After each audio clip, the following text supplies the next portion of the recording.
Operational and executive input is a must. Um, there must be a level of buy-in in ownership from both parties. And by having the executive management in on both parties, that's the way that you ensure that everyone is playing on level ground. The courier doesn't want to be dragged into a meeting with their executive officers in there, and they're shown slides where their performance level is below what they normally are used to. As well, the operational company would not like to come in and say, well, we've been advising, your logistics person that, if they do this duty or if they look at this service here, it may actually help benefit them and provide a 20% faster turnaround or reduce fees by 20%. That's probably going to be a career change for someone. So by having that, it actually brings everyone in on a much decent level of being there and buying in and taking participation in that program to the maximum. Objective and fair evaluation. This is key. As most couriers that we have went into contracts with, when we tell them that we've got a star vendor management program and we have monthly meetings led by quarterly executive meetings, the first thing that comes into mind is, oh, it's a bash session. And this is one of the things that it has to be farthest away from, because it can lead to that sometimes in some of the things, with the amount of natural disasters that we've had this year that have provided just challenges for us from the transportation point of getting things from A to B and all of the hangups that can easily be.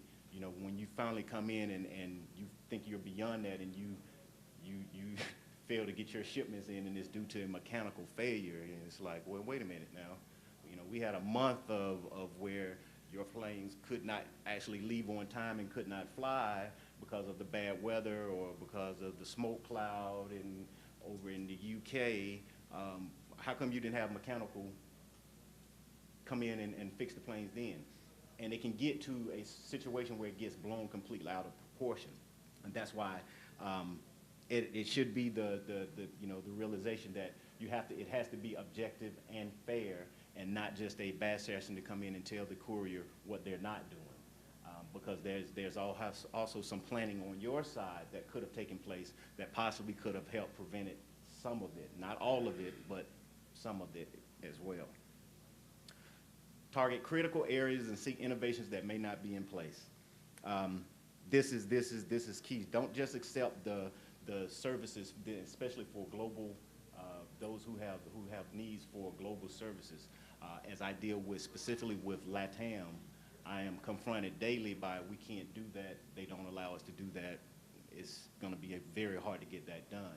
And we constantly have to challenge the couriers as well as the country governments as to why can't we get this done. Shipping biologicals in this market is very hard due to the temporal control nature, the critical time delivery factors that are in place. It's a highly regulated product, and of course with the rising security issues, not many want to have to deal with the big biological sign being on an aircraft or coming through customs. No one really wants to look at that box and wonder, is it safe or is there a problem with it? So because of that, that causes a lot of fears and a lot of doors kind of being closed down because of the lack of knowledge, with that.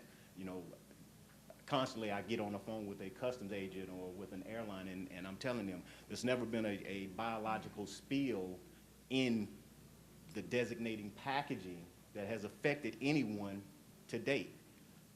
But there has been flammable materials that has been on there. But yet, our product is looked at in a more negative regard than most flammable materials are. And just some tweaks in the industry, but these are things that we have to get around, and you have to do that by challenging, and seeking the different innovations in some areas.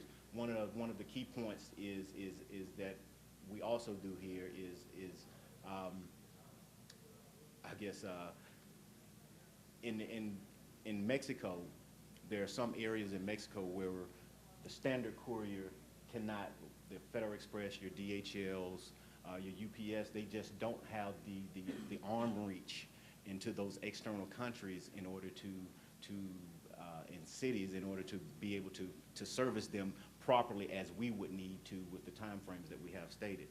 So we use what we call a non-standard or a premium courier.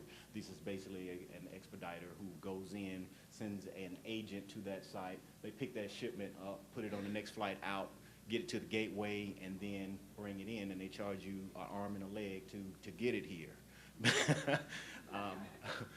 Basically, what I did was I went to FedEx, knowing that FedEx had a 24-hour service from the gateways in Mexico, and then I went and got them on board saying, you know, we utilize you guys. You're not doing any business from here at this particular point in time. I know you don't want to utilize and work with another courier. However, you're going to see some benefit from this. So what I did was I went to them, and then I went to the expediter and said, look, I can either cut you out 100% or you can still get a piece of the pie.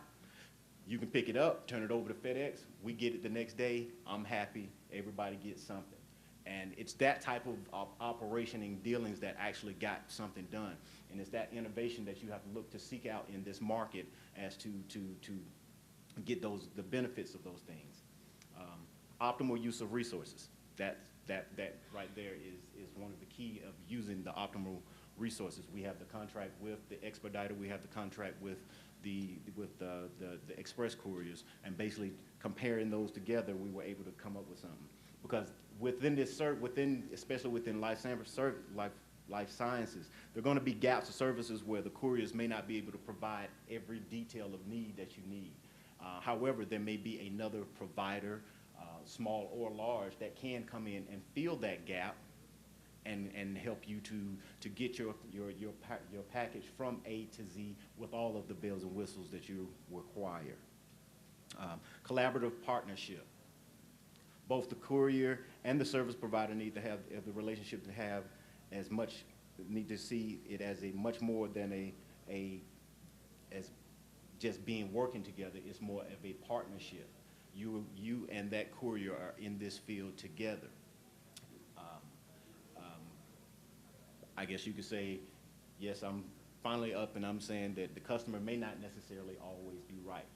And couriers that are here, I want to caution you, because what we do is, although we may not be right now, we will push you until we are right. So you have to make sure that that's something that you do want. But with a collaborative partnership, you're more apt to put, it's the basics of, you're more apt to put something into something if you're going to get something out of it. If you see no benefit out of it, then you're going to go into it half-heartedly, and you're not going to get the most benefit out of that particular service. This is something that must be had by both sides. Transparency between the courier and the business. This is probably one of the most key and criticals. The more the courier knows about your business and your service, what it is you do, what makes it tick, what is basically a no-go, what throws a wrench in there, the better type service you're going to get. Also, the better you know your provider, what they can do, what they can't do, is going to help you to know when you can utilize them and when you might just have to find something else, or you put it on the docket list and you work towards resolving that. But I know some of the key things in some of my colleagues that I speak with out there is they're not really for sure what a FedEx, how exactly they get from A to Z. They've taken the tour at the hub during the midnight, but it was just really cool to go up in the tower and see all the planes come by. It was nothing really that was really brought in and written down and committed to memory as to how they actually get it done. And this is something that you need to know. Randy is my contact at FedEx, and you can ask him. I probably know their services as well as they do. When they come out and say, I'm like, no, you don't do that. No, I've checked that. I know you go from here to here. I've done that before. We're there. And it's that type of deal that you have to have in order to make sure that you're able to get services done, because it's not going to be a good thing to invest $20 million into something that's possibly a new venture for you, and then it doesn't work out because somebody forgot the minute details. Oh, they don't even fly their own aircraft there. It goes on commercial, and they only have one flight per day. Those are the things that can really come in and throw a monkey wrench. The end results of the correct usage of any vendor management program should be targeted measurement and feedback that will facilitate continuous improvement of the services that are being provided. From that, you should start seeing a lot of the issues and the problems that you have and the challenges that we face actually decline, because you will have them, you will list out what your key points are and start working to ways and areas in which how to resolve them in the most efficient manner that you possibly can. Thank you.